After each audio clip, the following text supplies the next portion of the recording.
मुंबईतील Sanders road आणि भायखळा दरम्यानचा ब्रिटिश काळातील हँकॉक पूल तोडण्यात येणार आहे। 135 वर्ष जुना हा पूल आहे। 18 नोव्हेंबरपासून या पुलाच्या दुरुस्तीचं काम हाती घेण्यात येणार आहे। त्यामुळे नागरिकांसाठी आणि वाहतुकीसाठी हा पूल बंद ठेवण्यात येणार आहे।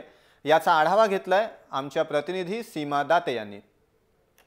सँडर्स रोड आणि भायखळा स्थानकादरम्यान असलेल्या हँकॉक पुलावर अखेर रेल्वेकडून हातोडा पडणार आहे। 18 नोव्हेंबरपासून या पुलाच्या दुरुस्तीचं काम सुरू होणार आहे। यामुळे पादचारी आणि वाहतुकीसाठी हा पूल बंद ठेवण्यात येणार आहे। ब्रिटिश काळातील या हँकॉक पुलाला 135 उलटून गेली आहे आणि आता या पुलानं धोकादायक रेषा देखील ओलांडली आहे आणि याचमुळे 18 नोव्हेंबरपासून या पुलाच्या दुरुस्तीचं काम जे आहे ते सुरू होणार आहे। यामुळे पादचारी आणि वाहतुकीसाठी हा पूल बंद ठेवण्यात येईल। या पुलाची उंची आणि ओव्हरहेड वायर दरम्यान असलेली उंची कमी असल्याने पुलाखालून जाताना रेल्वे गाड्यांच्या वेगमर्यादाही लागली आहे। त्यामुळे या पुलाची उंची देखील वाढवण्यात येणार आहे। मात्र आता 18 नोव्हेंबरपासून हा पूल जो आहे तो पादचारी आणि वाहतुकीसाठी बंद असणार आहे। या पूलचं काम जे आहे ते सुरू होणार आहे। त्याचबरोबर महापालिकेकडून देखील याला परवानगी मिळाली आहे आणि या कामाला सुरुवात देखील झाली आहे।